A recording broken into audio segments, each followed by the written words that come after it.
Donc je vous dis bonjour à tous puisque vous êtes assez nombreux sur ce webinaire aujourd'hui. Je vais faire un bonjour générique. Tanguy, tu vas pouvoir lancer le Canva, la présentation. Ouais. Donc aujourd'hui, on va être deux à vous présenter ce petit webinaire. Vous avez entendu déjà Tanguy parler. Tanguy est chez Oxycom en tant que chargé de développement commercial et donc moi je dirige Oxycom avec Michael Jimenez à côté. En tout cas aujourd'hui, c'est Tanguy et moi qui allons vous présenter ce petit webinaire sur la gestion du temps.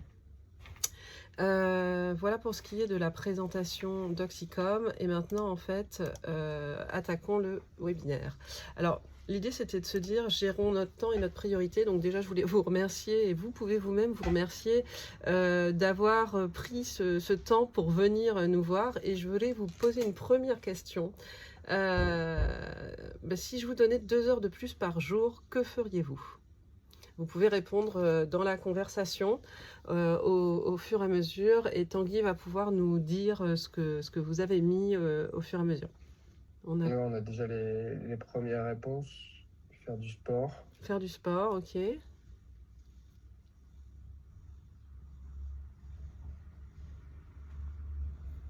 Je dirais dormir si je ne vois pas plus de réponses. Faire un peu plus de sport, profiter plus de mes enfants. Ouais. C'est des choses clés, hein, les enfants. 2 heures pour moi du luxe. Ça ne m'étonne pas, Christine. Effectivement, si on vous donnait 2 heures par jour de plus, en fait, qu'est-ce que vous feriez du sport? Et en fait, je pense que du sport, s'occuper des enfants, en général, on pense tout de suite aux loisirs. C'est vraiment le premier truc qui nous vient à l'esprit. Sauf que je suis sûre que si vous étiez un petit peu honnête avec vous-même, en fait, tout entrepreneur que vous êtes, parce qu'on a principalement des entrepreneurs sur ce webinaire, tout entrepreneur que vous êtes, en fait, réellement, vous prendriez pas le temps forcément de faire du sport, puisqu'en fait, vous seriez peut-être coincé dans votre travail. Et en fait, finalement, si on vous donnait 2 heures de plus, vous seriez capable de travailler 2 heures de plus. Mais en tout cas, je vous le souhaite si vraiment vous donnez 2 heures de plus par jour de pouvoir faire du sport. Donc, on va essayer de les trouver, ces 2 petites heures. On va essayer d'aller chercher où est-ce qu'on peut trouver ces petites heures. Donc, je vous pose maintenant une deuxième question qui est assez intéressante. C'est si je vous prenais 2 heures par jour, qu'est-ce que vous feriez du coup? Si tu me prenais 2 heures par jour, je pense que déjà je râlerais un petit peu. Non, et ensuite ça pousserait aussi à l'efficacité et à l'organisation. Je pense que je m'organiserais beaucoup plus dans mon temps pour essayer d'être plus efficace. Aller plus vite vers l'essentiel. Ouais, effectivement, si on vous prenait 2 heures par jour, vous seriez obligé de faire passer tout ce que vous faites avec 2 heures de moins. Et puis, tous ceux qui ont commencé à travailler dans les années 2000, en fait, ont un petit truc qui leur a pris 2 heures de plus par jour. Et on s'est fait avoir, on s'en est même pas rendu compte. On n'avait pas les mails en l'an 2000, en tout cas, on en avait très peu. Et les mails nous prennent facilement 2 heures par jour. Alors que c'était censé être quelque chose qui aurait dû nous permettre d'aller beaucoup plus vite. Mais effectivement, le monde s'est accéléré, on ne peut plus comparer le monde de 2000 à maintenant. Et effectivement, les choses qui nous prennent 2 heures par jour, on aurait envie de dire, soit je les éradique, soit effectivement, je resserre mon temps pour pouvoir faire en sorte que ça passe dans la journée. Et donc, je vais essayer de m'organiser, je vais essayer de planifier, je vais essayer de faire des choses pour que tout soit plus efficace, pour justement faire en sorte que ça passe, parce que effectivement, vous avez vu que vous avez tous besoin de dormir, de faire du sport, de vous occuper de vos enfants, et ça, c'est des tâches qu'on va pas, c'est pas des tâches, c'est des moments qu'il faut surtout pas rayer de la carte, en fait. Donc effectivement, si jamais quelque chose vous prend 2 heures de plus par jour, il faut faire en sorte soit d'éliminer ce qui marche le moins bien, soit d'éliminer les choses qui vous prennent ces fameuses 2 heures. Donc à la question prochaine, en fait, Tanguy, quand, vous avez répondu au webinaire, Tanguy vous a posé une petite question, au sujet des voleurs de temps. Quels étaient vos voleurs de temps? Parce qu'en fait, effectivement, la première chose que vous feriez si jamais on vous volait votre temps, c'est un peu comme si on vous volait votre argent, sauf que votre temps, c'est votre bien le plus précieux. Et du coup, en fait, bah, si on voulait votre argent, la première chose que vous feriez, c'est d'identifier le voleur, en tout cas de chercher à l'identifier pour essayer de trouver une solution. Bon, vous pouvez aussi appeler la police, mais pour le temps, ça marche moins bien. Du coup, Tanguy vous a posé la question, mais quels sont vos voleurs de temps? Plusieurs choses qui sont revenues, déjà tout ce qui va être mail, WhatsApp, notification, la fatigue, la désorganisation et aussi la tentation du plus simple. Je les ai regroupés, vous pouvez le voir par grande catégorie, on y reviendra, ça sera important pour la suite. Mais c'est principalement ce qui est ressorti, ce qui nous sort du moment de concentration, des tâches qui vont être, qui vont être longues ou fastidieuses, ou qu'on a souvent pas envie de faire, et la fatigue. Nous, sur ces voleurs de temps, en fait, on a construit un webinaire. Et c'est pour ça que là, on a à peu près 1 heure et demie pour d'abord comprendre quelques mécanismes du temps et leur impact sur l'organisation, distinguer urgence et importance pour mieux prioriser, planifier votre activité à court, moyen ou long terme et faire des choix alignés avec vos priorités et vos ressources pour préserver vos énergies.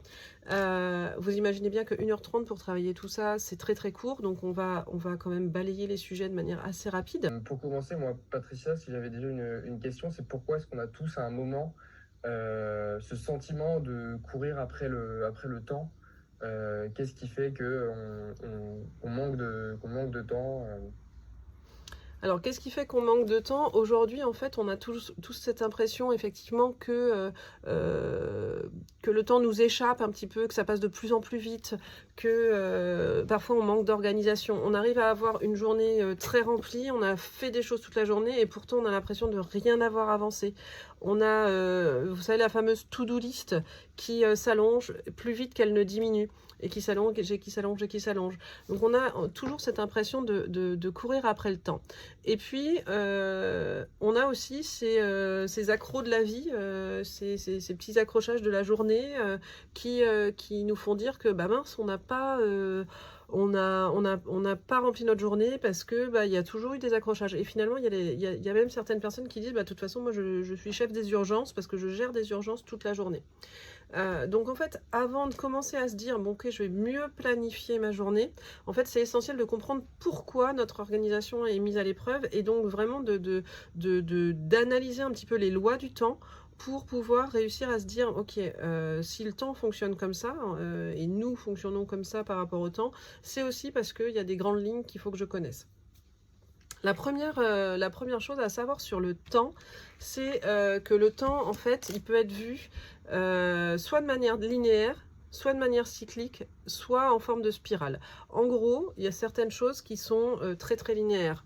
Hein, linéaire, je vous ferai pas la spirale, je sais pas la faire, mais linéaire, je prends une corde comme ça et je vois le temps passer. Je sais pas si vous me voyez bien, le temps passé, hop, le présent ici, et puis le futur.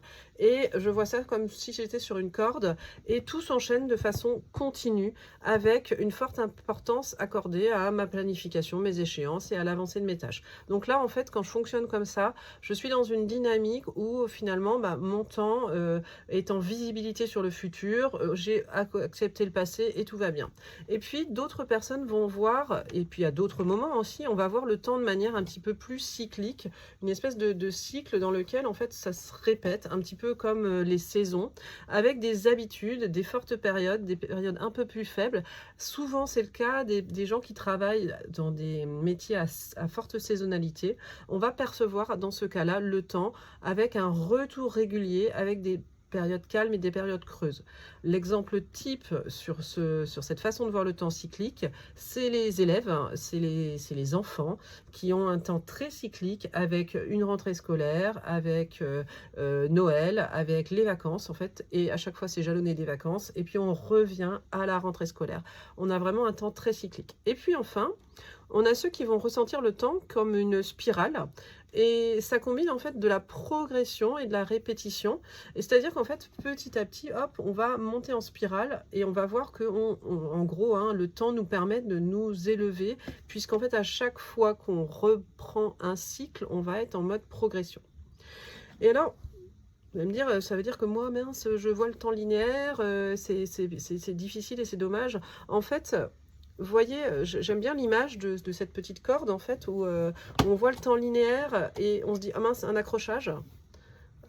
Mince, un autre accrochage, en fait. Hop là. Et puis, on voit ce temps linéaire et puis on se dit, oh là là, les accidents de la vie, c'est quand même des choses qui sont compliquées sur mon temps linéaire. Dans mon passé, il m'est arrivé ça.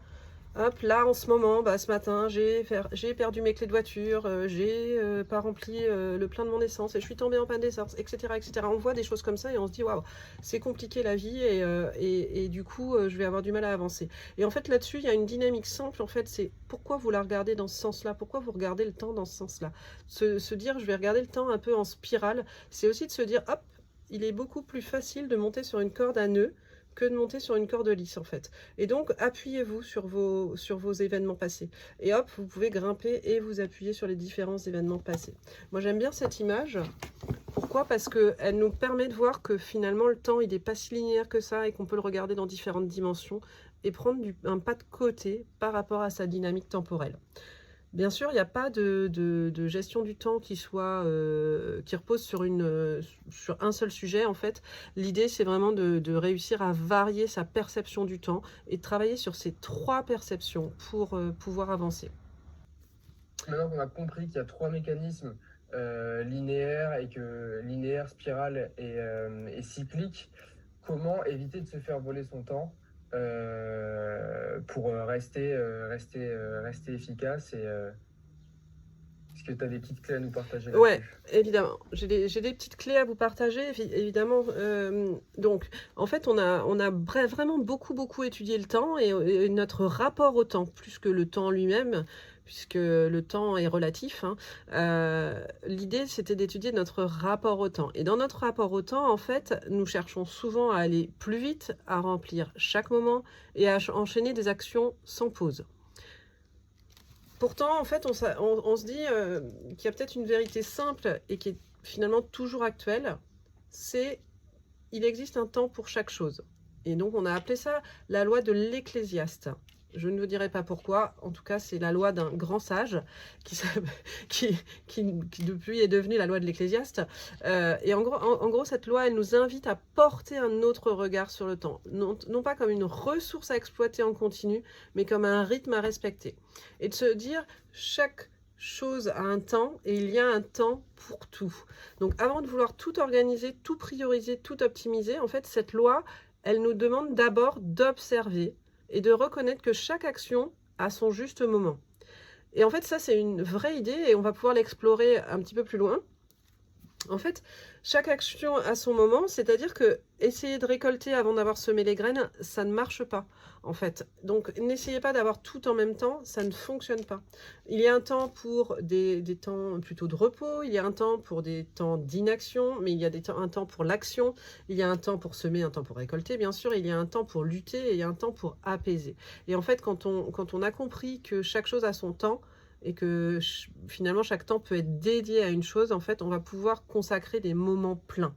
Dans les petites questions de tout à l'heure, en fait, j'ai vu quelqu'un qui disait « Moi, je m'occuperais de mes enfants si j'avais 2 heures de plus. » Ben, en fait, la clé, elle est aussi de pouvoir s'occuper de ses enfants vraiment à temps plein au moment où mes enfants en ont besoin en fait.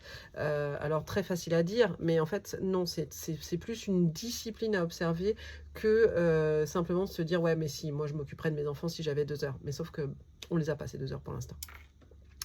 Donc voilà ce que nous dit la loi de l'Ecclésiaste en gros, et du coup en fait elle nous apprend finalement à hiérarchiser les actions en fonction de leur moment juste, planifier les actions au bon moment, c'est-à-dire que l'important c'est de connaître son rythme, et on le verra tout à l'heure, rythme, énergie, contexte, Et puis de se dire, ok, bah, le matin, moi je suis énergique ou je suis pas énergique. Si je suis pas énergique le matin, bah, je vais pas me mettre une charge d'action à forte densité cognitive. Par contre, si je suis plutôt très éveillée le matin, bah là, hop, je vais mettre tout ce qui est très cognitif le matin. Comme ça, après l'après-midi, je vais être un petit peu plus tranquille. Et ça me permet d'éviter de lutter contre mon horloge interne, en fait. Et c'est vraiment ça que nous apprend la loi de l'Ecclésiaste. Ouais, j'aime bien cette notion de se dire qu'il y a un temps pour tout et chaque chose a son temps bien défini. Et mais c'est ce qu'on observe de plus en plus. Il y a des entrepreneurs qui se disent bah, le matin, je réponds comme un mail ou je fais mes tâches, mes tâches complexes le matin et ensuite l'après-midi que des réunions. C'est un peu ça. Oui, c'est même en train de se décaler dans l'éducation nationale où on commence à faire des cours le matin et on le voit beaucoup dans les pays nordiques, on fait les cours le matin Oui. et l'après-midi on le dédie au sport. Tout simplement parce que le cerveau il est souvent plus actif le matin. Donc effectivement, et puis les entrepreneurs commencent un peu avec les morning routines à justement mettre le cerveau en condition pour bien travailler pendant les 2 heures du matin. Il y a même des patrons qui finalement interdisent toute réunion avant 10 heures pour justement avoir ce temps dédié à des actions à charge cognitive très fortes en fait. Et Ouais, dans les mécanismes du temps, il y en a d'autres qui existent sur le même système. alors sur le même système, oui et non, mais en tout cas, euh, on va voir que quand on se dit je fais une tâche finalement au bon moment, il va falloir aussi que je puisse me dire je fais une tâche pendant un moment en fait. Ça, on tend vers ce qu'on appelle le deep work, c'est-à-dire le travail profond, mais en fait on a cette loi qui s'appelle la loi de Parkinson et je pense que tu peux Tanguy passer sur la slide suivante. On a cette loi qui s'appelle la loi de Parkinson qui nous dit qu'en fait le travail pardon s'étale de manière à occuper tout le temps disponible pour son achèvement. C'est-à-dire qu'en fait vous allez par exemple vous dire bon bah ok j'ai toute la semaine pour travailler le dossier, bah, en fait vous allez vraiment l'étaler sur toute cette semaine, alors que si vous vous dites bon allez hop ce soir je dois rendre ce dossier, en fait finalement vous aurez réussi à le préparer pour le soir même. Alors vous allez me dire bah oui c'est logique parce que j'ai des conditions clients, j'ai des attentes clients. Oui mais en fait non, c'est pas si logique. Vous verrez qu'un projet qui n'a pas de limite de temps, en fait, il va s'étaler, s'étaler, s'étaler, et puis vous allez dire, ouais, mais ça, c'est la procrastination. Et en fait, c'est pas que la procrastination, c'est simplement que votre projet n'ayant pas d'échéance, en fait, eh ben, il ne finit jamais, parce que la nature a horreur du vide, et du coup, le travail va s'étaler. Je vais vous donner un tout petit exemple personnel. Imaginons que ce soir, vous ayez des amis à dîner. C'est pas mal, c'est vendredi soir, impeccable, vous avez des amis à dîner. Ils arrivent à 19h. Mais malheureusement, vous avez une semaine de dingue et vous n'avez pas réussi à ranger votre maison ni à préparer le repas. De toute façon, les invités arrivent à 19h. Donc vous vous dites, bon bah ok, ce soir je vais finir le boulot à 16h30. Comme ça, à 19h, je suis prête pour mes invités. La maison sera rangée, etc. Ok, très bien. Vous allez rentrer à 16h30, vous allez faire votre ménage, vous allez pouvoir finalement préparer le repas et tout sera prêt pour 19h. Finalement, à 16h30, votre patron vous convoque et vous avez une réunion où votre client majeur vous appelle et bien sûr, vous lui répondez. Finalement, en fait, au lieu de sortir à 16h30, vous allez sortir à 17h30. Vous avez perdu 1 heure. Qu'est-ce qui va se passer dans votre tête? En fait, tout votre cerveau va se mettre en condition pour faire les choses plus efficacement, plus vite. Et en fait, au final, à 19h, vos invités arriveront et ils mettront les pieds sous la table dans une maison qui sera propre. Il n'y aura pas moins de choses de faites. Il y aura peut-être des choses faites un tout petit peu moins bien, mais en tout cas, vous n'irez pas chercher la perfection. Le travail va s'être rétréci parce que vous avez un temps moindre. J'imagine que c'est arrivé à plusieurs d'entre vous. Donc en fait, quand on se donne une échéance dans un timing, en fait on se force à arriver à ce timing et du coup on essaye de moins perdre de temps inutile. Alors, ouais, ensuite, on peut enchaîner avec la loi de Pareto, peut-être, qui ouais. va bien avec ce que tu viens de nous présenter. En fait, c'est 20% de vos tâches Enfin, il faut trouver les 20% de tâches qui font 80% de vos résultats, c'est ça? Exactement. La loi de Pareto, elle est assez connue, mais finalement, elle est assez peu utilisée dans le temps, puisque c'est une loi qui marche aussi sur, par exemple, le démarchage, où je peux dire que 20% de mes actions vont produire 80% de mes résultats. Ben, en fait, ça va marcher un petit peu pareil sur les habitudes quotidiennes.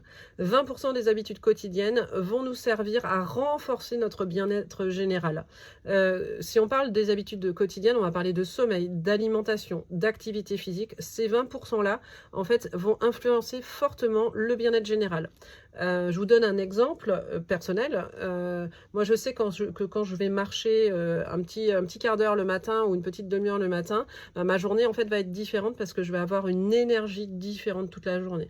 De la même manière, si je ne peux pas marcher, je vais pouvoir méditer pendant une dizaine de minutes et cette méditation va me permettre d'accueillir beaucoup plus facilement ma journée, toute la journée en suivant. Donc en fait, pour vous, trouver ces voleurs de temps, c'est aussi trouver ces bonheurs de temps, c'est-à-dire ceux qui vont, les tâches ou les petites habitudes qui vont faire en sorte que votre journée sera la bonne. Pour moi, ça marche avec la méditation et la marche, mais peut-être que pour vous, ça marche avec la boxe et puis, j'en sais rien, la musique, ou certains, c'est lire un livre. Mais trouvez-vous les habitudes quotidiennes qui vont venir renforcer votre bien-être général, parce qu'en fait, cette énergie, vous allez pouvoir l'utiliser dans 80% de votre temps. Alors, une autre loi que j'aime bien aussi, hein, on est vraiment dans les grandes lois du temps, là, hein, c'est la loi de Laborie. La loi de Laborie, elle nous dit quoi? Elle nous dit qu'on a toujours tendance à faire ce qui est le plus simple ou le plus agréable. Alors moi, j'ai énormément de clients qui me disent « Ah bah moi, je commence ma journée par lire mes mails. » Bah oui, forcément, lire ses mails, c'est très simple. On a une charge cognitive qui est pas très haute parce que bah, on est pollué par tout un tas de newsletters.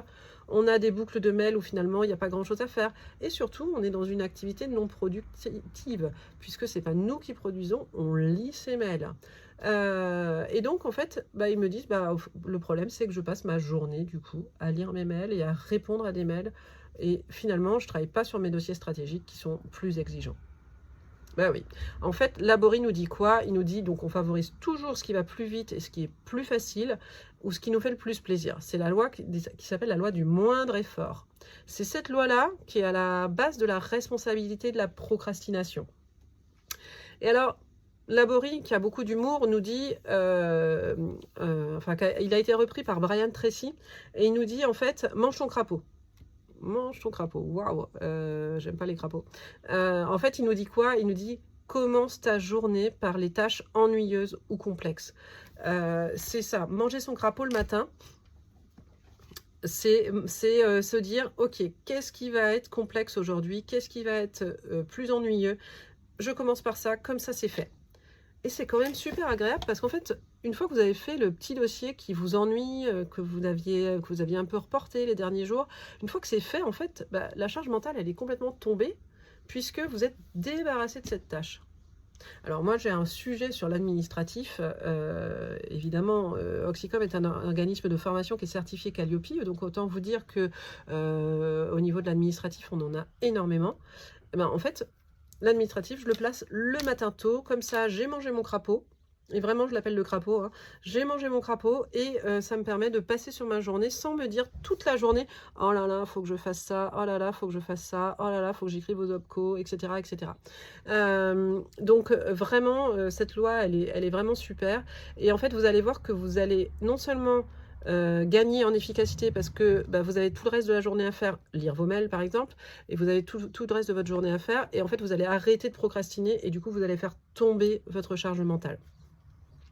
La loi de Laborie, elle nous dit aussi décompose les tâches complexes en petites tâches avec des petites récompenses. Alors là j'ai un exemple perso et ça pourrait en faire rire certains. Moi je déteste remplir ma feuille d'impôt. C'est pourtant pas très compliqué, mais je déteste faire ça parce que c'est la journée où je range tous mes papiers que j'ai accumulés depuis la dernière déclaration d'impôt. Vous voyez ma phobie administrative. Bon, J'irai pas jusqu'à parler comme les politiques, mais en tout cas, je n'aime pas ça. La partie, impôt et ben, en fait, je me la suis décomposée et surtout, je m'impose de le faire un vendredi. Pourquoi je le fais un vendredi? Tout simplement parce que le vendredi, je sais qu'il y a apéro et donc je fais mes impôts et je me récompense par de l'apéro après, systématiquement. Ça me permet de dire: «Bah, OK, je vais pas déjà, faire durer mon travail sur ma feuille d'impôt pendant des heures et des heures, parce que finalement c'est pas si compliqué que ça. Mais en l'occurrence, je vais lui donner une date de fin et à l'heure de fin exacte, je peux commencer à prendre un peu de plaisir. Je me suis instauré cette récompense pour pouvoir le faire parce qu'effectivement sinon je procrastinais beaucoup. Et puis bon voilà, après la loi de la Borée, elle nous dit: «Bon, bah, si c'est encore trop dur, au bout d'un moment, délègue ou automatise, mais en tout cas, te bloque pas sur une tâche qui est trop compliquée et qui est trop longue, tu peux essayer de la déléguer ou de la partager». Après, en fait, on a une autre loi et alors celle-ci, elle est très, très, très, importante et je pense que à notre époque, en fait, c'est presque la loi la plus, importante à connaître. En fait, c'est une loi qui nous dit, c'est la loi de Carlson et elle nous dit, «Un travail réalisé en continu prend moins de temps que le même travail morcelé». Waouh! Alors là, essayez de compter combien de fois vous êtes interrompu, dans, une journée pour, pour le travail, pour, des mails, pour des notifications. Combien de temps vous interrompez une tâche? Là, en ce moment, ça elle pique un peu cette loi-là parce qu'en fait, on se dit: «Waouh, alors OK, je suis en train de faire ça, mais en même temps, je reçois 3 mails, mais en même temps, j'ai 2 notifications et en même temps, j'ai un WhatsApp qui arrive et puis finalement, il y a quelqu'un qui arrive dans mon bureau qui me fait: «Eh oh, coucou!» heu et waouh, on est interrompu sans arrêt, sans arrêt, sans arrêt. Mais en fait, cette loi de Carson, elle nous dit que, bah, votre travail interrompu prend beaucoup plus de temps qu'un travail continu. C'est vrai parce que forcément, il y a ces interruptions, mais c'est surtout vrai parce qu'en fait, vous avez un temps de concentration et de remise au travail qui est très long. En fait, on met plusieurs minutes à se reconcentrer et à re-rentrer dans le travail. Donc en fait, à chaque fois, vous perdez ces minutes qui sont précieuses. Et quand je dis des minutes, on parlait de vingtaine de minutes. Le cerveau a évolué. Et on parle maintenant de quelques dizaines de minutes, mais imaginez qu'un travail de une demi-heure interrompu et qu'à chaque fois vous mettiez une dizaine de minutes pour vraiment bien vous remettre dedans, à vous dire: «Oh mince, qu'est-ce que je faisais déjà? Est-ce que, j'ai ça à faire? Est-ce que j'ai ça à faire?» Waouh! Hem, votre travail, en fait, il va vous prendre beaucoup plus de temps. Donc quand on voit le nombre de fois, où on est interrompu, dans une journée ou dans même une heure, on peut se dire, déjà, coupons nos notifications. Et il y a une deuxième chose qui est à dire, c'est que en fait, mis à part je ne sais pas s'il y a des pompiers dans cette salle, mais mis à part les pompiers, en fait, et allez, peut-être les chirurgiens cardiaques, mais encore, je suis même pas sûre. En fait, on n'a pas besoin de répondre tout de suite, tout le temps, en fait. Cette espèce de dogme qui nous dit: «Il faut qu'on réponde tout de suite, on m'a posé une question, je dois répondre». Non, en fait, il y a rien qui est urgent, à 2 heures, en fait. Donc moi, en fait, j'ai pris la décision, de ne plus me laisser, envahir, par, tous ces mails et cetera, parce que je reçois entre 200 et 300 mails par jour. Très clairement, bah, ça plombe une journée. Mais par contre, je vais ouvrir mes mails toutes les 2 heures. Donc je vais ouvrir mes mails à 8 heures le matin, aux alentours de 8 heures le matin. Je vais ouvrir mes mails à 10 heures, je vais ouvrir mes mails à 12:00, 14 heures et 16 heures. Et il va se passer des choses qui sont assez incroyables. Vous allez voir que les gens conversent. Donc vous êtes souvent dans des boucles de mails et finalement, en fait, les problèmes sont résolus quand vous arrivez et c'est très bien comme ça. Et puis sinon, en fait, ça fait que, sur le vous voyez, imaginez, vous n'avez pas pris vos mails de 8 heures à 10 heures. Bah, à 10 heures, vous lisez tous vos mails et vous pouvez cadencer vos réponses à la vitesse à laquelle vous voulez répondre. On n'a pas besoin de répondre dans la minute. Vous avez un téléphone pour ça. Effectivement, les gens qui vont vous appeler parce qu'ils sont pressés d'avoir une réponse, là, vont pouvoir utiliser votre téléphone. Et en fait, il faut essayer d'être, entre guillemets, pas de dresser, mais d'éduquer vos équipes et d'éduquer, vos clients à ce que vous répondiez dans les 2 heures et pas que vous répondiez du tac au tac en permanence. En fait, ça vous permet, vous, de vous concentrer et d'être sur un travail continu pendant un moment dédié. Finalement, hein, quand on fait un peu la boucle avec la loi de l'Ecclésiaste de tout à l'heure, chaque chose en son temps et un temps pour chaque chose.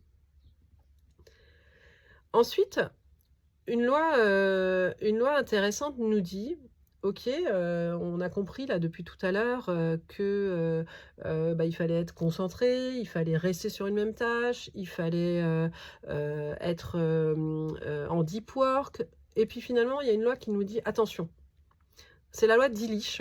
Elle nous dit: «Attention». Pourquoi elle nous dit: «Attention»? Parce qu'en fait, elle explique qu'au-delà d'une certaine durée, d'un certain niveau d'effort qui serait trop élevé, en fait, la performance baisse et les erreurs augmentent. Et donc, on arrive à une limite de concentration. Donc, vous allez me dire: «Mais non, mais moi je suis plus fort, non, non, mais moi je peux me concentrer 4 heures d'affilée, je suis un bulldozer, j'y vais à fond».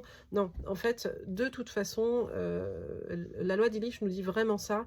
Il y a une perte d'efficacité et c'est des lois qui ont été vraiment mesurées, donc vous arriverez à un moment en limite de concentration. C'est un petit peu, là-dessus que se sont faits, vous savez, dans les voitures maintenant, en fait, vous avez un petit message qui vous met une tasse à café. Alors c'est pour certaines voitures, pour d'autres, je ne sais pas ce qu'elles mettent. Mais en tout cas, dans la mienne, en fait, j'ai une petite tasse à café qui arrive au bout de 2 heures de conduite et qui me dit: «Hop, hop, hop, il est temps de faire une pause café». Pourquoi? Parce que mon cerveau, en fait, ouais, cognitivement, j'ai l'impression qu'il fonctionne, mais au bout d'un moment, en fait, il se met un petit peu en veille. Et du coup, je baisse en efficacité et puis, bah, dans ma voiture, je vais baisser aussi je vais être en fatigue, hein. Je vais pas forcément m'endormir, mais je serai moins attentive. Mon cerveau va vraiment diminuer en efficacité. Donc en fait, l'idée, c'est de faire des pauses, de prendre un petit café, de boire un petit verre d'eau, de faire ce qu'on a à faire et de reprendre après une pause. Alors, la méthode extrême associée à la loi d'Illich, vous pouvez voir, j'ai tenté de dessiner une petite tomate. Bon, ça ressemble un peu à une tomate. C'est la méthode Pomodoro. Elle convient à certaines personnes, c'est-à-dire que la méthode Pomodoro, elle nous dit on a 25 minutes de travail attentif, on fait 5 minutes de pause. Et on reprend 25 minutes, 5 minutes, 25 minutes, 5 minutes. Sauf que cette méthode, qui est finalement une méthode qui a été un peu généralisée, bah, il fallait bien généraliser, mais vous savez bien que quand on généralise, en fait, on n'est pas forcément dans le vrai pour tout le monde. Et du coup, 25 minutes, ça peut vous convenir comme ça peut ne pas vous convenir. Moi, pour moi, 25 minutes de travail intensif, c'est trop court. Je vais plus être sur un momentum à 40 minutes de travail intensif pour 5 à 10 minutes de pause. Je vais peut-être faire des pauses un petit peu plus grandes. Mais peut-être que pour vous, c'est 15 minutes, 3 minutes. C'est à vous de trouver votre timing. La méthode Pomodoro, elle nous dit, bon, en moyenne, c'est 25 minutes de travail attentif pour 5 minutes de pause. Et de la même manière, et ça je suis sûre que ça vous est déjà arrivé, quand vous pensez avoir trop de travail, que vous êtes débordé, que vous n'en pouvez plus, bah c'est justement là en fait qu'il est grand temps de faire une pause. Parce qu'au bout d'un moment, vous devenez contre-productif. J'ai un client là récemment qui m'a expliqué en fait qui était complètement dans le jus, complètement débordé, complètement. Ils ont créé la boîte il y a 3 ans et finalement depuis 3 ans il n'a pas pris de vacances. Donc imaginez, hein, c'est comme si vous n'aviez pas pris de pause pendant 3 ans. Il fait des journées 9h, 19h et encore quand je dis 19h, c'est parce qu'après moi je refuse de recevoir mes mails, mais en général il m'en envoie un petit peu plus tard. Voilà, il est dans cette dynamique et il est assez jeune et donc il croit qu'il va tenir longtemps. Bah là ça fait 3 ans et là il est en train de me dire waouh, quand même, je commence à en avoir marre de mon boulot. Il commence à aller trop loin, en fait. J'en ai marre de mon boulot, j'ai plus envie, etc. Moi, je lui ai juste dit, vas-y, prends un week-end de 3 jours, tu vas voir, ça va bien se passer.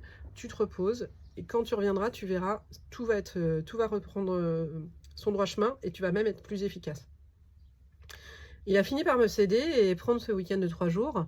Et effectivement, bah, j'ai eu un mail dithyrambique me disant mais c'est vrai, bah, effectivement, quand on prend des pauses, on revient, on est bien, on est beaucoup plus productif et on avance. Donc, vous voyez, c'est vraiment de se dire ok, essayez de connaître vos limites et essayez de surtout pas les dépasser. Tanguy, tu nous lances une petite étude de cas? Oui, c'est ça, c'est ce que j'allais dire. Il me semble que tu as imagé tout ça avec Manon, que tu as pu accompagner l'année dernière. Ouais. Pour vous présenter rapidement le profil de Manon, elle est chargée de projet dans une PME de service. Ces journées, elles étaient bien remplies entre réunions, mails, suivi de dossiers clients, coordination des équipes. Et pourtant, elle termine enfin, c'est ce qui arrive souvent, mais elle terminait ses journées avec le sentiment de ne pas avoir avancé sur ses propres tâches ou sur l'essentiel. Et ces projets prenaient plus de temps que prévu. Certaines tâches importantes sont repoussées et elle se sent régulièrement fatiguée. Et avant que tu l'accompagnes, euh, son organisation SV des délais assez larges, justement. Elle commençait sa journée par lire ses mails, elle enchaînait avec des tâches parallèles en même temps. Elle travaille parfois tard pour rattraper le retard. Et elle repoussait ses dossiers assez complexes en les jugeant stressants pour le fin de la semaine, le fin de la journée ou le faire en dernière minute. Et donc, quand elle est venue te voir, elle avait cette impression de manquer de temps, alors qu'en réalité, c'était surtout ces mécanismes de fonctionnement face au temps qui la mettaient en difficulté avec toutes les lois que tu viens de nous énoncer. Est-ce que, comme ça, vous auriez dit, je vous laisse parler dans la conversation, sur quelle loi pourrait nous aider à améliorer la dynamique de temps de Manon? Est-il conseillé d'être régulier pour en revenir à la méthode Pomodoro pendant qu'ils sont en train de répondre? Ouais, alors pour la méthode Pomodoro, alors le conseil, en fait, c'est vraiment de fonctionner par phase. Et la méthode Pomodoro, en fait, c'est normalement 2 heures maximum. Parce qu'en fait, après, vous perdez, on arrive sur la loi d'Illich, hein, vous perdez en efficacité. Donc, c'est 2 heures maximum. Il y a certaines personnes qui arrivent à faire fonctionner toute leur journée comme ça, mais alors, c'est vraiment du sport, en fait. Il faut s'entraîner. Ouais, donc ça passe aussi par l'entraînement et Ah ouais, puis on ouais. revient aussi dans cette phase. Mm. Pour répondre à l'étude de cas de Manon, Émilie nous dit la loi de Laborie, Christine aussi, Mathéo nous parle de la loi de Pareto. Qu'est-ce que tu as pu mettre en place, toi, pour l'accompagner? Alors en fait, on a commencé par planifier des temps dédiés à chaque activité. C'est-à-dire qu'on a vraiment pris son planning et on a écrit. Et c'est souvent ce qu'on fait pas en fait, c'est que on se dit ouais, je vais faire une to-do. Bah, une to-do c'est bien, mais quand c'est pas planifié, en fait, bah, les tâches, c'est comme si elles n'existaient pas. Donc en fait, au lieu de travailler sur une to-do, on a travaillé sur un cahier de texte, enfin un cahier, un agenda en fait, et elle a carrément écrit ses activités. Ça, c'est pour la loi de l'Ecclésiaste. Ensuite, on a travaillé avec la loi de Parkinson, bien sûr. On a vraiment réduit les délais parce qu'elle se donnait, en fait, elle avait tellement peur de ne pas y arriver qu'elle donnait des délais qui étaient complètement excessifs, en fait. Et du coup, en fait, bah, au lieu de décharger son mental, elle le chargeait complètement puisqu'elle se retrouvait à avoir plein de tâches à faire en simultané. Donc, on a vraiment utilisé cette loi de Parkinson pour dire, ok, on réduit les délais. Et, au début, vraiment, elle a été très réticente en disant, non mais ça va pas, déjà que j'ai pas le temps, on est en train de réduire les délais. Et en fait, bah, le final, c'est que un dossier à faire, en fait, c'est un dossier à faire. Finalement, il vous prendra autant de temps, sauf si vous êtes interrompu sans arrêt, il vous prendra autant de temps que vous ayez à le faire. Si par exemple, il y a 4 heures de travail sur un dossier, les 4 heures de travail, en fait, vous pouvez les glisser dans votre emploi du temps. Si elles sont bien planifiées, vous pouvez les glisser, allez, en 2 jours, on va dire. Mais vous pouvez aussi choisir de les étaler sur 120 jours. Mais en fait, la charge mentale, elle va travailler sur ce qui n'est pas fini. Donc, bah, pendant 120 jours, vous avez cette charge mentale. Donc, parfois, c'est pas mal de vraiment se dire, oh là, hop, je réduis, je fais en 2 jours, et puis au moins, ce sera fait et c'est terminé. Ça permet de débloquer, en fait, la charge mentale. Après, effectivement, oui, on a travaillé sur la loi de Pareto, qui finalement nous a fait dire que bah, y avait des tâches à forte valeur ajoutée. Donc, on a sorti sa to-do list, et puis on a fluoté toutes les tâches qui étaient à forte valeur ajoutée, à peu près 20%. Et du coup, c'est celle-là qu'on a vraiment planifiée sur des moments clés. Ensuite, on a commencé avec les crapauds à manger, en fait. Et du coup, elle a pu manger ses crapauds tous les matins. Et en fait, ça s'avère que ça marche vraiment, hein, c'est vraiment un sujet. Et puis derrière, en fait, on a complètement limité le multitâche. Et on a vraiment été très fort sur le côté de limiter les interruptions. Pourquoi on a limité les interruptions? En fait, tout simplement parce que elle était interrompue et par des mails et sans arrêt par des sujets de fond. Donc du coup, en fait, on a vraiment interrompu, on a carrément interdit aux gens de rentrer dans son bureau quand elle avait un petit signal rouge sur son bureau. Et ça a vraiment bien marché, en fait. En appliquant donc ces lois, en fait, elle a vraiment retrouvé une maîtrise de son temps et elle a surtout réduit son stress. Et ça lui a permis de vraiment avancer sur des dossiers prioritaires. Parfois, ça permet juste de dépasser son plafond de verre, en fait. Donc c'était vraiment bien. Ouais, parce que moi, ce qui m'a frappé au moment où tu as commencé à l'accompagner, c'est que c'était vraiment pas un manque de motivation ou de compétences, Ouais, mais vraiment, elle était piégée dans une spirale face au temps et à toutes les interruptions qu'elle pouvait avoir. Maintenant qu'on vient de voir pourquoi le temps nous échappe, même le deuxième grand axe, ça va être de voir comment on évite de se faire voler ce temps, justement, et en particulier face à l'urgence. Je crois que c'est Warren Buffett qui expliquait tout ça. ouais, tout à fait. Tout à fait, effectivement, Warren Buffett, en fait, il nous dit que prioriser, c'est décider où va votre énergie. Et effectivement, souvent, en fait, Warren Buffett, il va nous dire choisis au lieu de subir. C'est très très simple, mais je choisis sur quoi je mets mon énergie, donc j'arrête de subir mon emploi du temps. Et à partir du moment où on arrive dans ce mindset-là, en fait, on va réussir à tout simplement choisir son temps et en devenir maître.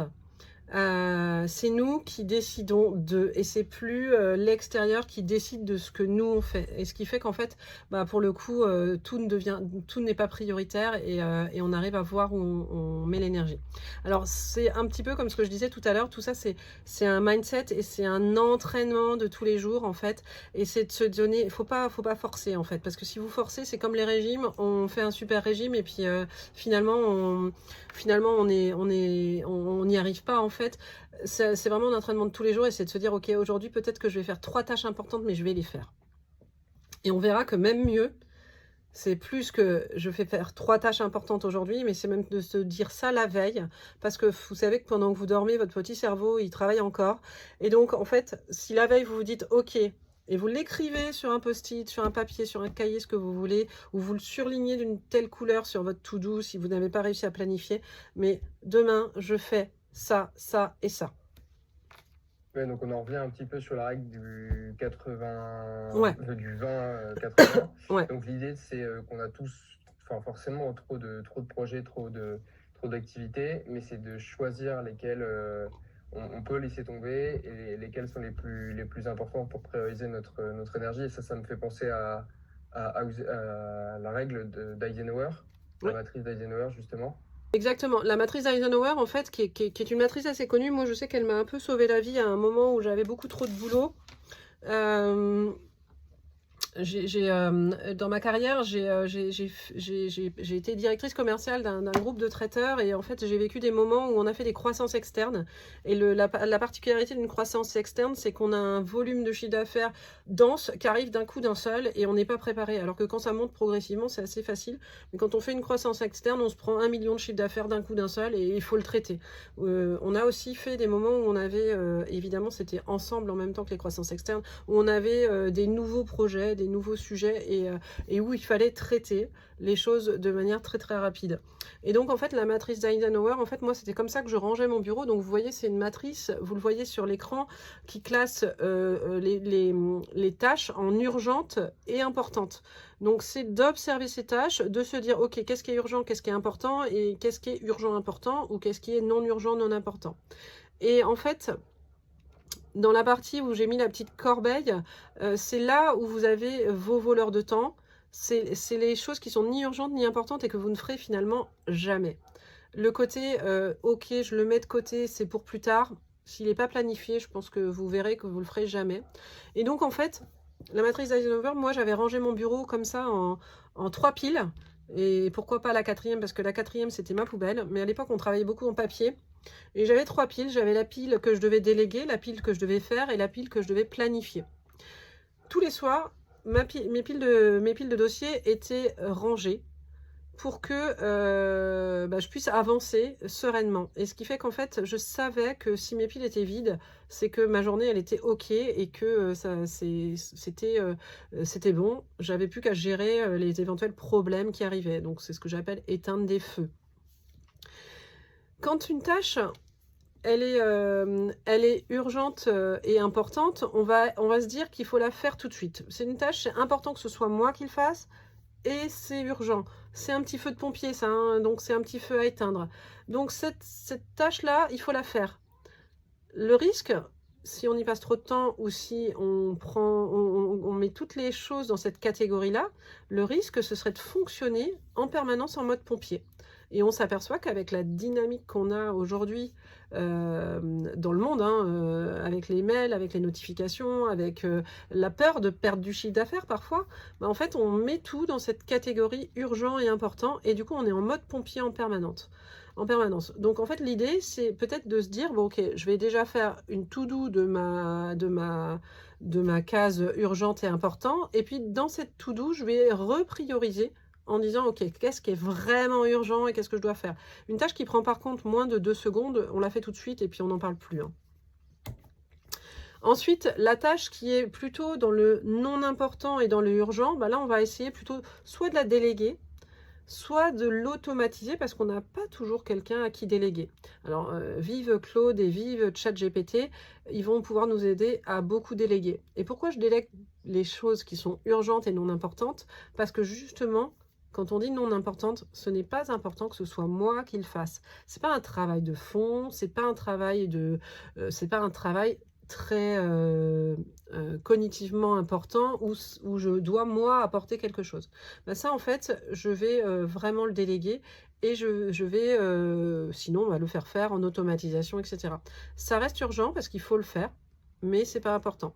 Moi je travaille beaucoup par exemple en automatisation sur la première partie de mes démarchages parce qu'en fait le premier jet qui est de chercher qui sont mes prospects, qui est en fait tout ce qui précède la relation client, en fait ça j'ai pas besoin que ce soit moi qui le fasse. Ce qui précède ma relation client, en fait je vais le travailler sur des choses qui sont très automatisées pour que en fait au moment de la relation client je sois disponible à 100%. Ensuite, on a la partie moins urgente et importante. En fait, là, systématiquement, on la met dans le planning et on planifie. C'est vraiment la base de la base. On la met dans le planning, on planifie. Ça permet de vraiment être sûr de ce qu'on a à faire. Et au moins ça permet que ce soit fait, parce que si vous mettez dans le planning et que ça n'est pas là, là pour le coup vous allez pouvoir vous allez pas le planifier, pardon, excusez-moi, vous n'allez pas le planifier et donc vous serez embêté et vous ne le ferez jamais, en fait vous allez oublier des choses. Donc cette planification en fait elle est ultra importante, c'est-à-dire que je l'écris carrément dans mon planning. Et enfin, sur la matrice d'Eisenhower, en fait, il y a tout ce qui est non urgent, non important. Et là, pour le coup, vous l'éliminez. Comme ça, vous le mettez à la poubelle. Et du coup, vous êtes plus disponible comme ça. J'en ai fini sur la matrice d'Eisenhower. Et puis après, je peux vous montrer un peu des outils de planification. On a ce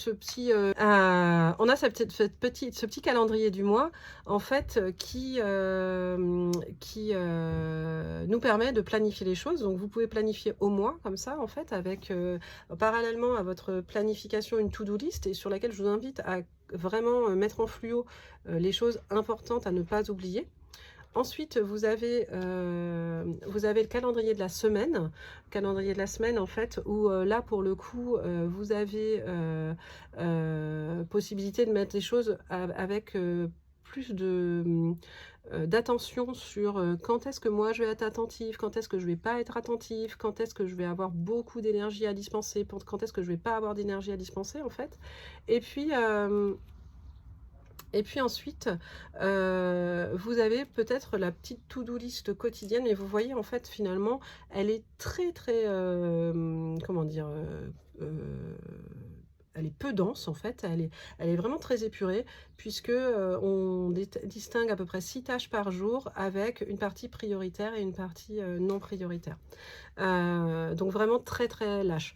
Cette to-do list du jour, moi je l'utilise toujours la veille au soir pour savoir les 3 tâches que je vais faire le lendemain. Vous voyez, on peut s'autoriser 6 tâches, mais en général, moi je m'en autorise 3. Oui, puis ça marche aussi de plus en plus maintenant, que ce soit avec Google Agenda, Microsoft Agenda, rajoute ces options tâches pour venir tout coupler. Donc enfin, c'est devenu un vrai sujet maintenant pour les entreprises de savoir gérer ses tâches, ses priorités, etc. Tout ce que tu nous expliquais, c'est maintenant intégré dans les agendas de manière digitale. Exactement. Alors, on peut même maintenant sous-traiter notre agenda à Claude qui va nous mettre les choses de la manière la plus explicite possible. Bon, moi, j'y arrive pas encore. C'est, je pense, une gymnastique sur laquelle on va pouvoir travailler un jour. Mais moi, personnellement, je n'y arrive pas encore. Je suis pas encore à ce niveau-là. Je trouve que la planification, c'est super important. Donc, j'évite de le laisser faire à quelqu'un d'autre. J'aime bien piloter ma vie. Euh, En fait, dans le planning hebdomadaire ou dans le planning quotidien, les choses qui sont importantes, c'est vraiment, je le mets moins au niveau mensuel parce qu'il y a peut-être un petit peu moins de choses, il y a peut-être un petit peu moins d'exigences sur le niveau mensuel, en tout cas un peu moins de routine. Mais en tout cas, sur le planning hebdo et sur le planning quotidien, il y a cette dynamique de l'énergie, en fait. Et on peut distinguer 4 typologies d'énergie. La première, c'est l'énergie cognitive avec tout ce qui est concentration et réflexion. C'est notre capacité à analyser, réfléchir, structurer, prendre des décisions complexes. C'est notre capacité à résoudre des problèmes, c'est notre capacité à faire du travail de fond, de la réflexion stratégique, etc., etc. Et en fait, cette énergie, elle est souvent plus élevée le matin. Mais en fait, ça dépend des gens aussi. Il y a des gens qui, le matin, ils ont du mal à émerger avant 10 heures. Chacun est finalement à son propre temps et il faut se connaître. En fait, il ne faut pas forcément essayer de faire du mimétisme sur les autres. Donc ça, c'est vraiment une capacité à analyser, réfléchir, se concentrer. Ça s'appelle l'énergie cognitive. Après, il y a une deuxième énergie qui s'appelle l'énergie attentionnelle. C'est la capacité à rester focus, rester concentré, sans se disperser, maintenir l'attention sur une seule tâche et résister à toutes ces petites interruptions qui sont là en permanence, en fait. Et cette capacité attentionnelle, cette énergie attentionnelle, en fait, elle diminue après des réunions, après des interruptions ou après des moments difficiles. Vous avez, par exemple, des fois où vous êtes peut-être embrouillé avec un client et après vous dites « Oh là là, mais je me sens fatigué, je me sens éteint. » Bah oui, bah ça, c'est la capacité, effectivement, attentionnelle qui a diminué. C'est votre énergie attentionnelle qui a diminué. Après, vous avez tout ce qui est énergie relationnelle. L'énergie relationnelle, en fait, c'est l'énergie mobilisée pour les échanges, pour les écoutes, pour tout ce qui est interaction avec l'autre. Et alors, vous verrez qu'il y a des gens qui ont une énergie un petit peu... On dit souvent qu'ils sont solaires. Il y a des gens qui vont vous remonter en énergie. Et puis, il y a des gens, en fait, vous ne savez pas pourquoi. Waouh, vous sortez de la discussion, vous vous dites, mais je suis fatiguée là, je comprends pas, cette discussion, elle m'a pris toute mon énergie. Bah ouais, en fait, il y a des transmissions d'énergie, il y a des contagions, on appelle ça de la contagion émotionnelle. Il y a des contagions qui font que on va pouvoir baisser notre niveau d'énergie quand on va être auprès de quelqu'un. Ça peut nous le faire aussi quand on est aidant ou quand on est avec des personnes qui sont fatiguées, malades, etc. Où en fait on passe une journée avec et puis waouh, on revient le soir, on est complètement fatigué. Bah là, c'est notre énergie relationnelle qui est limitée. Et ensuite, en fait, on a l'énergie mécanique. Alors là, c'est l'énergie qui est nécessaire pour bouger, pour faire des tâches, etc. Et cette énergie mécanique, alors c'est un autre modèle énergétique, c'est que presque plus vous en faites, plus vous en faites, plus vous en faites. Sauf qu'il y a un seuil.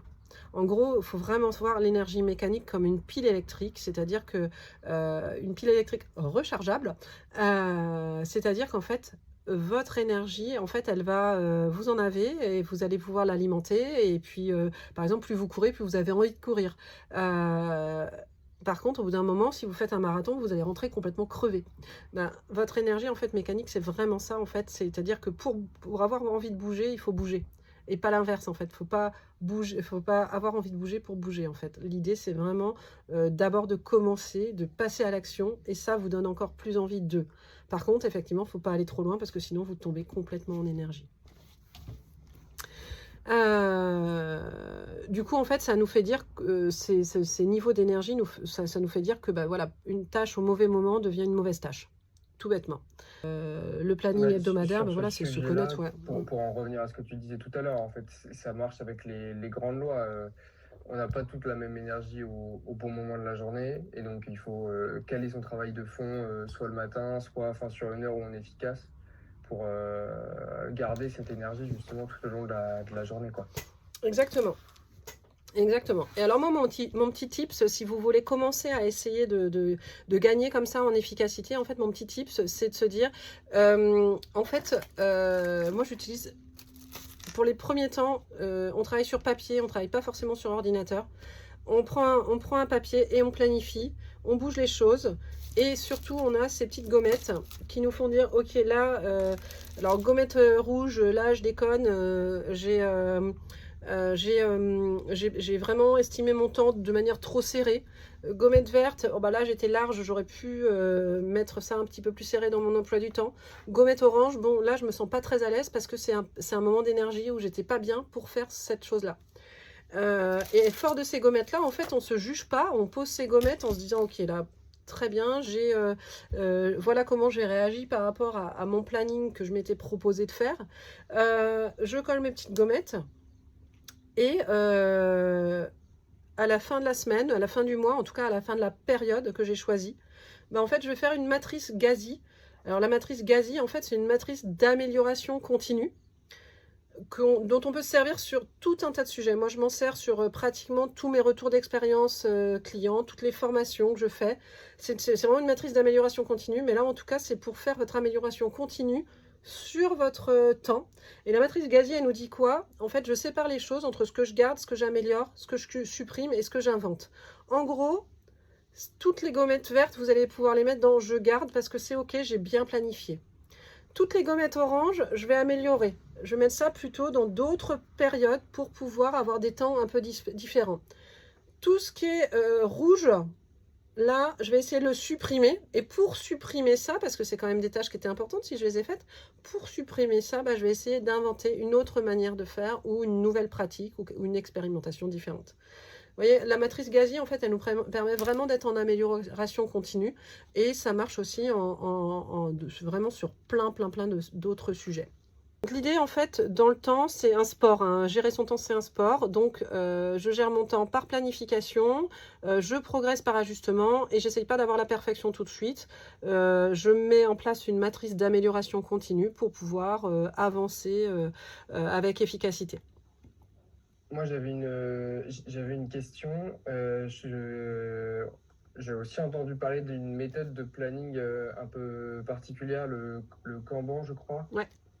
Ça te parle? C'est quelque chose que tu as mis en place, toi? Bien sûr, ouais. Le Kanban, en fait, c'est plus, en fait, plus qu'un planning. En fait, c'est vraiment enfin, ça s'appelle le planning Kanban, donc c'est quand même un planning, mais c'est ce qui nous permet, en fait, de visualiser les choses. Et quand on veut bien gérer son temps, l'important, c'est vraiment de visualiser, en fait. Et du coup, ça va être un tableau qui va être... on va avoir les tâches à faire, les tâches en cours et les tâches terminées. Et en fait, dans les tâches à faire, on va pouvoir déplacer des petits post-it. Hein, vous l'avez certainement déjà vu. Dans les tâches à faire, on a des petits post-it qu'on peut déplacer sur le planifier, faire, checker et passer à l'action en fait.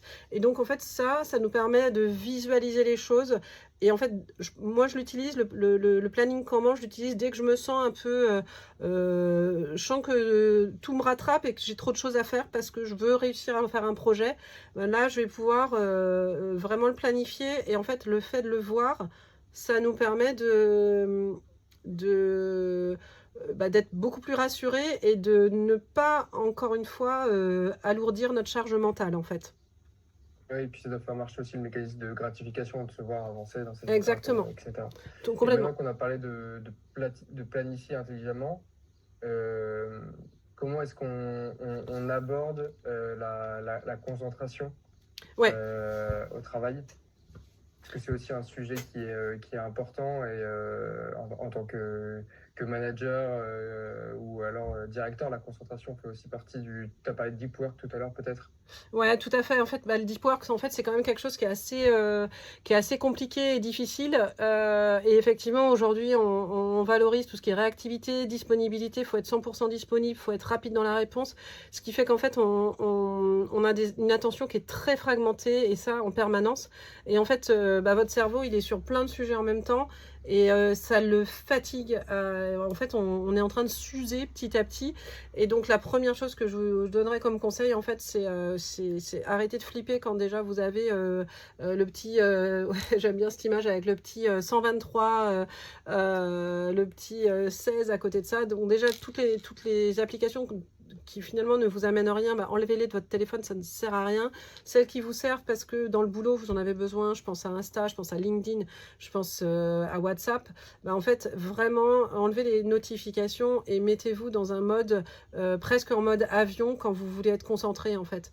Et puis vraiment segmenter toutes les 2 heures pour pouvoir avancer.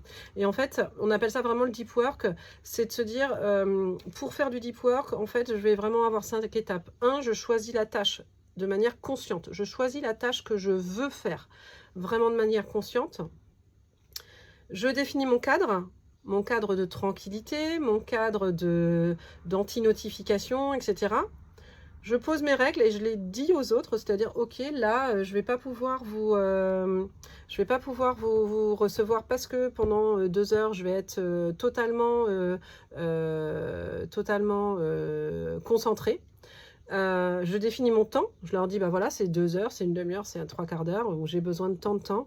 Je finis ce que j'ai à faire, et puis surtout, quand j'ai fait du deep work, voilà, quand je fais, pardon, excusez-moi, j'ai un truc à sonner à côté de moi. Quand je finis mon deep work, en fait, je fais un retour d'expérience, c'est-à-dire que je réfléchis à comment ça s'est passé pour à la fois me gratifier, me dire, ok, c'était super, j'ai réussi à être en deep work pendant tant de temps, mais voilà, il y a ça qui n'a pas été parce que je me suis laissée distraire par une petite notification ou par quelque chose. Donc voilà, donc c'est hyper important d'être bien concentré sur cette partie-là. Et puis, Ok. ouais, vas-y Tanguy. Non, et maintenant qu'on a vu comment on gère son temps, ses priorités, le deep work, la concentration, le dernier axe qu'on voulait aborder, c'était comment préserver son énergie pour pouvoir durer dans le temps sur la journée. Ouais. Alors, préserver son énergie, il y a une petite loi, en fait, qui nous dit « laisse de la place à l'imprévu ». C'est la loi de Murphy, cette fameuse loi de Murphy qui est, qui a un petit surnom qui s'appelle la loi de l'emmerdement maximum. C'est-à-dire qu'en fait, Murphy nous dit, bah, de toute façon, quand un truc peut mal se passer, il va mal se passer, en fait. Donc, ça veut dire que si vous n'avez pas de plan B, bah, de toute façon, vous aurez besoin d'un plan B. Et en fait, ça met en lumière un truc, c'est qu'en fait, on a un biais d'optimisme. On a toujours l'impression que ça va passer, en fait. Et bah, malheureusement, il y a quand même des imprévus dans la vie et ça va pas toujours passer. Donc, en fait, on dit que quand on planifie une journée, en tout cas, on identifie ses temps dans une journée, il faut se laisser 25% à peu près pour l'imprévu. Et il y a une autre chose qui nous dit, la loi de Murphy, c'est plus tu crains quelque chose, plus ça risque d'arriver en fait, plus ça a de chances d'arriver, parce qu'en fait vous êtes focus là-dessus, comme cette petite tartine qui tombera toujours du côté de la confiture. Vous avez pu voir que mon sol est dégueulasse maintenant. Une organisation efficace n'est pas forcément celle où tout est prévu, mais en fait c'est vraiment celle qui nous permet d'absorber les imprévus sans se désorganiser. Et ça en fait, quand vous avez ces 25% pour absorber les imprévus, vous gardez votre énergie parce que vous êtes serein sur ce sujet en fait. On a une autre loi qui s'appelle la loi de Fraisse, qui met aussi en exergue un truc qui est très intéressant, c'est que la perception du temps est différente. Alors, je vais vous donner un exemple tout simple. Quand vous êtes en train de faire quelque chose que vous aimez bien, de dîner avec vos copines ou vos copains, etc., les 2 heures que vous passez, en fait, vous paraissent très courtes. Et à la fin de la soirée, vous dites, ah bah déjà, c'est déjà fini, quoi. Par contre, quand vous êtes sur la route et que vous passez 2 heures de bouchon, ces 2 heures, elles vous paraissent très très longues en fait. C'est la dimension c'est la perception subjective du temps. Et en fait, quand on aime une tâche qu'on fait, ça passe beaucoup plus vite. Donc en fait, l'idée de Fraisse, c'est de nous dire, alterne entre les tâches qui plaisent et les tâches qui déplaisent. Comme ça, au moins, tu vas avoir une journée qui va être équilibrée, parce que les tâches qui te plaisent, en fait, elles te reboostent, elles te remontent en énergie, et du coup, en fait, tu vas pouvoir changer d'énergie en fonction des tâches, en fait. Et ça permet aussi de se dire, la deuxième chose, c'est comment je fais pour ne pas basculer dans une énergie négative quand je fais une tâche qui ne me plaît pas.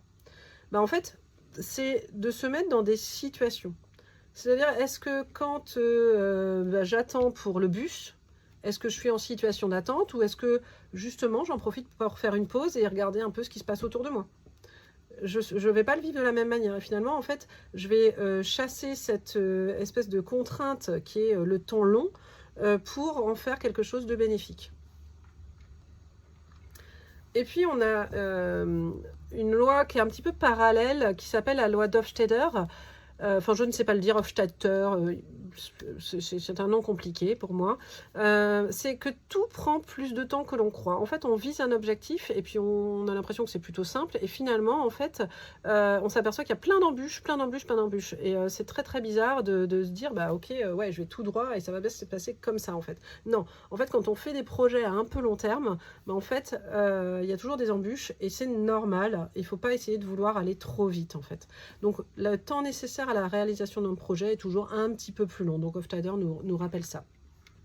La loi qui me plaît le plus et celle qui m'aura fait peut-être le plus grandir dans ma carrière, en fait, c'est une loi qui a un nom aussi compliqué qui s'appelle la loi de Swoboda-Flies-Telchter. Excusez-moi pour la prononciation. Cette loi, ouais, tu me la laisses, merci Tanguy. Cette loi, elle nous dit tout simplement que, en fait, l'efficience dans une journée passe par la prise en compte de ces rythmes biologiques. C'est-à-dire que, en fait, par rapport au temps, votre productivité, elle ne peut pas être au meilleur d'elle-même tout le temps. Et vous avez votre mieux qui est différent. On le voit bien sur le graphique qui est montré, c'est que ton mieux, un coup il est haut, ton mieux, un coup il est bas, ton mieux, un coup il est très haut, et puis un coup il est très bas. Et en fait, ça, de toute façon, c'est à accepter puisque c'est comme ça. C'est aussi à accepter de vos collaborateurs. Vos collaborateurs, ils ne peuvent pas être au mieux de leur forme tout le temps. Et donc, en fait, c'est de dire, si tu as besoin d'une sieste, prends le temps d'une sieste, en fait. Et ça, alors, en France, on n'est pas très, très fort là-dessus. Hein. Si vous avez un collaborateur qui vous dit, mais là, moi, j'ai vraiment besoin de dormir, je vais dormir 2 minutes et puis je reviens, je serai en pleine forme, on va le regarder bizarrement et puis on va lui dire, waouh, tu oses. En fait, si, il faudrait réussir à oser ça. Et à se dire, ok, j'ai besoin d'une sieste, j'ai besoin d'une pause, j'ai besoin de manger, ok, je suis mon rythme biologique parce que c'est ce qui va influencer ma productivité.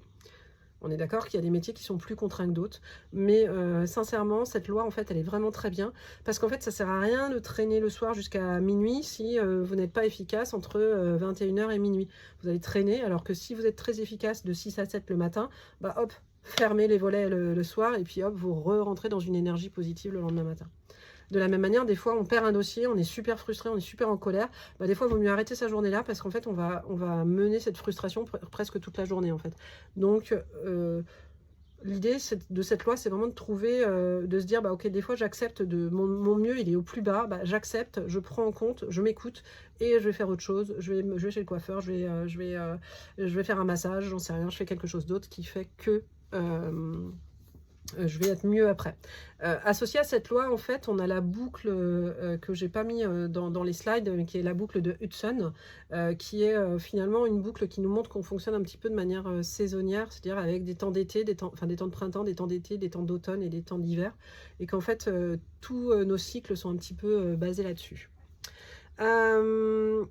Pour tout ça, hop, on vous a concocté quelques petits documents d'autoréflexion que vous allez, de toute façon, je vais vous envoyer moi le support à tous ceux qui ont tenu jusqu'au bout du webinaire, voilà, qui ont pris le temps. Donc on va avoir un petit sujet sur votre écologie personnelle. C'est pas un truc avec un corrigé, mais c'est plutôt un petit document à remplir tous les 3 mois, à se mettre dans un petit coin pour se dire, ok, est-ce que en ce moment ça va? Est-ce que je suis équilibrée sur mon temps? Parce qu'on parlait tout à l'heure de régularité, mais c'est aussi un travail de tous les jours et de réussir à avoir cette énergie un petit peu au quotidien et pas juste de se dire, ouais, je suis un marathon de l'énergie, en ce moment je suis super au taquet, et puis avoir, hop, la retombée après, en fait. Donc, c'est justement un test d'écologie personnelle qui nous permet de cultiver cet art de pratiquement tous les 3 mois de se remettre en énergie. Mais si vous sentez que vous arrivez à tenir qu'un mois, bah faites-le tous les mois pour pouvoir savoir, pouvoir vous dire, oh ok, j'essaye de me remettre en énergie en permanence. Donc l'écologie personnelle, en fait, elle est super importante dans la gestion du temps. On vous a concocté aussi une petite roue, je crois que c'est la slide d'après Tanguy, une petite roue des 7 temps du manager pour ceux qui managent. Il y avait quelques managers dans le, dans le public en fait, et de se dire de bien reconnaître ces temps. Et alors on a identifié le temps productif qui est un temps de concentration maximale avec beaucoup d'efficacité. Le temps stratégique, qui est un temps plutôt dédié à la prise de recul, qui est hyper important quand on est manager. Hein. Si on ne prend pas de recul quand on est manager, on n'avance pas beaucoup, et puis du coup, surtout, on n'arrive pas à driver son équipe. Le temps de récupération, avec des pauses pour faire relâcher la pression, c'est ultra important. Aujourd'hui, on parle de santé mentale, et c'est assez récent, mais on s'aperçoit qu'il y a beaucoup de managers qui sont en souffrance de santé mentale. On va parler de temps subi, et il faut la place au temps subi, avec des interactions non planifiées, des sollicitations. On va parler aussi de temps contraint, avec des obligations liées à l'organisation ou à la hiérarchie.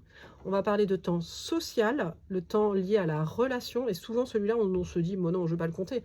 Mais finalement, pour certaines personnes, moi, quand je vais dire bonjour à mes équipes le matin, je mets à peu près 1h15, parce que j'ai une trentaine de personnes, le temps de voir tout le monde, en fait, oui, j'ai un temps social quand même qui est hyper important. Et enfin, on va parler du temps utile, qui est le temps investi dans l'action, qui va faire avancer un projet.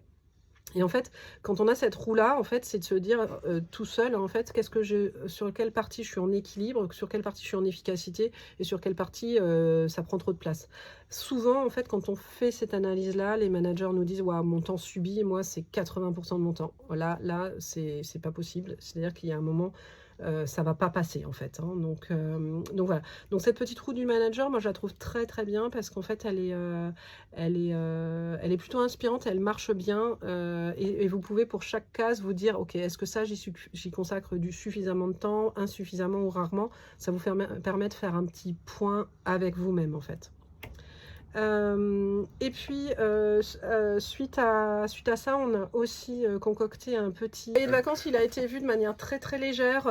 C'est vraiment l'idée de se dire je fais un petit cahier d'été histoire que je commence l'année prochaine avec un petit mémo de tout. Alors je sais que vous n'êtes pas encore prêt sur votre rentrée, en train de programmer votre rentrée, mais on sait tous que juillet, août, c'est un petit peu un temps où justement on a souvent un peu plus de temps pour soi. Alors ça dépend des métiers. Effectivement, il y a peut-être certains d'entre vous qui sont dans des métiers où vous avez une grosse saison, mais en général, juillet, août, c'est très souvent un temps où on prend un petit peu de temps pour soi. Donc il y a ce petit cahier de vacances. Et puis nous, on a aussi une formation à la gestion du temps. On a 2 niveaux de formation. On a un niveau de formation qui est vraiment en full e-learning, c'est-à-dire que vous êtes là libre avec vous-même de vous connecter à la plateforme à tout moment en fait. C'est-à-dire que nous, on vous donne un accès et vous vous connectez à la plateforme et vous faites votre formation dans le temps que vous voulez. On y approfondit encore plus les lois, on y approfondit d'autres techniques, on vous prend par la main, on vous accompagne sur tous les sujets. On vous fait faire aussi beaucoup d'exercices pour bien comprendre les choses. C'est une formation qui a vraiment là pour le coup un succès, on est à 100% de succès, en tout cas des gens qui l'ont terminé et à date, aujourd'hui, si je regarde sur la plateforme, on est à peu près à 100%, oui voilà, on est à 100% de taux de finition de personnes ayant terminé la formation. Donc on a un vrai succès avec cette formation qui fonctionne parce que en fait prendre le temps de s'organiser, prendre le temps de prendre le temps, c'est toujours un vrai succès. Le deuxième niveau de formation, c'est un niveau beaucoup plus accompagné. Là, c'est vraiment quand vous vous dites: «OK, moi, je suis pas capable de m'organiser pour aller voir, des, formations en e-learning et du coup, j'ai besoin d'être un peu plus accompagnée, vraiment, soit sur mon lieu de travail, soit par une personnalisation en visio» et auquel cas, là, pour le coup, on est sur une formation avec du présentiel. Donc là, pour le coup, c'est des formations qui sont prise en charge par les OPCO parce qu'en fait, on a un vrai sujet sur la santé mentale. Donc, pour le coup, on est sur une formation accompagnée. C'est vraiment 2 niveaux de formation. Donc, petit 1, vous pouvez commencer par le cahier de vacances. Petit 2, vous pouvez prendre la formation e-learning. Et petit 3, vous pouvez prendre la formation e-learning plus un accompagnement dédié. Et petit 4, vous pouvez aussi vous laisser aller et essayer de gérer votre temps avec ce qu'on a pu voir ce matin. Pour certains, ça suffira amplement parce qu'en fait, c'est juste un petit clac déclic du jour. Et en tout cas, n'hésitez pas aussi à éventuellement nous recommander si jamais ce webinaire vous a plu. C'est ça. Et vous Voilà. avez l'auto-réflexion juste après, ainsi Voilà. que l'auto-positionnement de votre situation actuelle. Dans tous les cas, on vous enverra toute la présentation, donc vous aurez toutes les grandes lois et tous les sujets dont a pu parler Patricia sur ce tour d'horizon de pourquoi le temps nous échappe, comment prioriser avec Eisenhower notamment, comment planifier son temps de manière réaliste et comment aussi travailler sur son écologie intérieure. Écoutez, merci beaucoup à tous. On vous enverra un petit questionnaire de satisfaction à la suite de ce petit webinaire. Et puis, évidemment, libre place aux questions-réponses. N'hésitez pas à nous poser aussi des questions par mail si jamais vous en avez besoin. En tout cas, merci à tous et à très bientôt.